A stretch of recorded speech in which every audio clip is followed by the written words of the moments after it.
जी बिल्कुल, इसमें कहीं दो राय नहीं है। मैं प्रधानमंत्री जी से और सारे सरकारों से यह आग्रह करता हूं कि कोई भी फंड हो उस फंड का इंतजाम करें। और बाजी होगा कैसे जब विपक्ष बाहर बैठा है, जिम्मेदारियां गैर जिम्मेदारियां इस पर लेकर तमाम बहस है। प्रतीक भैया, मैं अभी इन बातों को लेकर के इतना विचलित था कि मेरे पास शब्द नहीं थे कि मैं और कुछ बोल पाता। अब आपने जब मुद्दा वहां छेड़ दिया कि विपक्ष की स्थिति, तो मैं आज सैल्यूट करना चाहता हूं अपनी उस बहन को भी। एक नाम है इस देश में, साक्षी मलिक। आज उन्होंने रेसलिंग से क्विट किया। जानते हैं वो भी हृदय विदारक है। ऐसा होना चाहिए था क्या? और शर्म किसको आनी चाहिए? शर्म सरकार को भी आनी चाहिए और शर्म हमें भी आनी चाहिए जो यहाँ खड़े लोग हैं। और मैं आपके सम्मानित चैनल के माध्यम से कहता हूं कि आखिर क्यों साक्षी मलिक जी को करना पड़ा क्विट? जानते हैं इसका कारण? इसका कारण है सत्ता में बैठे हुए वो बेहया प्रवृत्ति के लोग जिन पर अंकुश नहीं लगाया जा रहा है। और जब तक उन पर अंकुश नहीं लगेगा ऐसे साक्षी मलिक क्विट करते रहेंगे। जी वेरी गुड। सुप्रीम कोर्ट के आदेश पर आज जिसकी घटना की आप बात कर रहे हैं, चुनाव होता है। एक व्यक्ति जो 12 वर्षों से अध्यक्ष था, जिस पे आरोप लगा, वो हारता है। दूसरा व्यक्ति वो नहीं रहता है, चुनाव भी नहीं लड़ता है, दूसरा व्यक्ति जीतता है।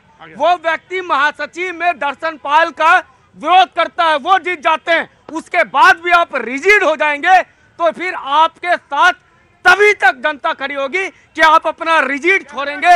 आपको राजनीति से नहीं, कहना यही चाह रहे हैं कि आप देश के लिए क्या उपराष्ट्रपति ने कुछ नहीं किया? नहीं, मैं साक्षी मलिक पे नहीं लगा रहा हूँ। ये रिजिड होना गलत है। लोकतंत्र में भावुकता अलग बात है, लेकिन ये भावुकता है। क्या सुप्रीम कोर्ट के आदेश पर आदेश नहीं हुआ? क्या चुनाव नहीं हुआ?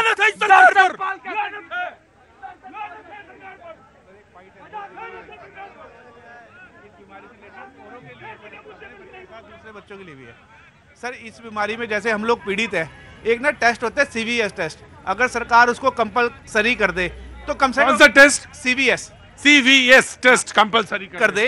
हर जो मतलब मैरिज होती है लड़का लड़की की, मैरिज के बाद ये टेस्ट होता है। कम से कम जो बच्चे आने वाले हैं उनको तो रोका जा सकता है। अभी हमें ही सरकार ला नहीं दे रही और ये संख्या बढ़ती जाए। CVS टेस्ट कितना कॉस्टली है? ज्यादा कॉस्टली नहीं है सर। सरकारी हर चीज आज 5 से 10 हजार में टेस्ट हो जाता है ये, लेकिन अवेयरनेस की वजह से अब जो कह रहे हैं ये बहुत महत्वपूर्ण बात कर रहे हैं कि CVS टेस्ट सरकार को कंपलसरी करना चाहिए। अगर वो कंपलसरी हो तो डिटेक्शन जो है वो पहले पता चल सकता है। लेकिन सवाल ये है, ये तो हम कंपलसरी कर देंगे, लेकिन कुछ चीजें और भी कंपलसरी करने की जरूरत है। वो कहां से लाएं जिसकी जरूरत है सबसे ज्यादा? हमने तो चुन के भेजा था कि इस पर बहस होगी, बातचीत होगी, कोई नए मुद्दों पे नई बात होगी। इस पर बात होगी कि स्वास्थ्य और शिक्षा पर कैसे बात बनेगी। इस पर बात होगी कि अगर कोई बीमार है, अगर हमारी पीढ़ी कमजोर है तो उसको कैसे आगे लाएंगे, इस पर बात होगी। लेकिन बात तो कुछ और चली गई, बात तो कहीं और होने लगी, बात तो किसी और पे हो गई। तो सवाल यह है कि मां के आंखों में आंसू क्यों ना हो? पिता ये क्यों ना कहे कि मेरे बच्चे की उम्र सिर्फ 21 बरस हो सकती है मैक्सिमम इस बीमारी में, DMD में, और तिल तिल के जा रहा है। उस सोचिए उस पिता का दिल क्या कहता होगा जो कह रहा कि मेरे बच्चे की उम्र जो है तिल तिल कम हो रही है। क्या बोलूं मैं? जी सर, मैं थोड़ी देर के लिए चला गया था क्योंकि मैं भुक्तभोगी हूँ। हमारे पिताजी को भी ऐसे हुआ है कि उनको ले आना। हमारे यहाँ कोई है नहीं, सिर्फ माता जी है। हमारे 2 बच्चे हैं जो दिन रात लगे रहते हैं। हम लोग का दुर्भाग्य है ये कि उनके साथ नहीं है। ये मौका हमारे लिए था क्योंकि हम पुत्र हैं, हम भुक्तभोगी हैं। इसलिए मैं सरकार से कहना चाहता हूं, मोदी जी से कहना चाहता हूं कि इस देश के गरीबों की पुकार सुनिए और इन बच्चों के लिए एक ऐसी सिस्टम बनाइए, एक ऐसी उपचार बनाइए ताकि इनका इलाज हो और ये खड़े हो सके। ये इस देश के लिए बहुत जरूरी है। यही हमारे देश के भविष्य हैं। अगर ये अंधकार में रहेंगे तो ये देश कैसे चलेगा? मोदी जी, मैं आपसे हाथ जोड़ करके विनती करता हूं कि इनकी आवाज सुने। और मैं इनको कहना चाहता हूं कि राजनीति मत करिए साहब, महिलाओं के ऊपर राजनीति मत करिए। आओ, वो जो महिला है उस पर तो कार्रवाई हो रही है, सुप्रीम कोर्ट, हाई कोर्ट।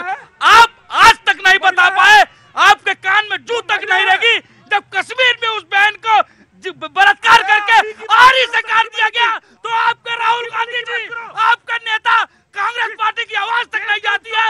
ये इस देश का दुर्भाग्य है। इन्हें लोकतंत्र की चिंता नहीं है सर, चिंता है, इन्हें इन बच्चों की चिंता नहीं है, इन्हें सिर्फ एक परिवार की चिंता है। नहीं, साक्षी मलिक जी का मैंने जब जिक्र किया, जब देश के उपसभापति, देश के उपराष्ट्रपति एक संवैधानिक पद पर बैठे हैं, रुको, वो कहते हैं कि मैं एक जाट जाति से आता हूं, मेरा असम्मान, मेरा अपमान जाट जाति का अपमान है। संवैधानिक पद पर बैठा व्यक्ति ऐसी बात बोल सकता है क्या? और जब ऐसी बात बोली जाएगी तब पूछा जाएगा कि जो जाट आंदोलन कर रहे थे, जो हमारे किसान, मैं प्रभात जी, आज मैं बिल्कुल मूड में नहीं हूं कि बहस हो। मैं बिल्कुल, एक सेकंड दीजिए बस, बिल्कुल मूड में नहीं हूं बहस हो। मैं आपसे ये पूछना चाहता हूं, तो क्या संवैधानिक पद पे बैठा हुए व्यक्ति को अपमानित किया जा सकता है?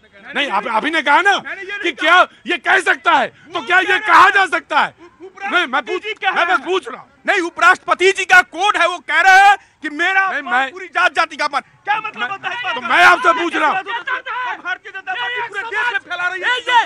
ये समाज का दर्द है, जो कि उनको तो अपने पिता के तुल्य। मैं कहता हूं प्रभात जी, छोड़िए जात छोड़िए। मैं आपसे एक सवाल पूछता हूं, जो नकल उतारी गई, क्या वो सारे समाज में बुजुर्गों का अपमान है या नहीं? इसका जवाब दीजिए मुझे। मैं आ रहा हूं।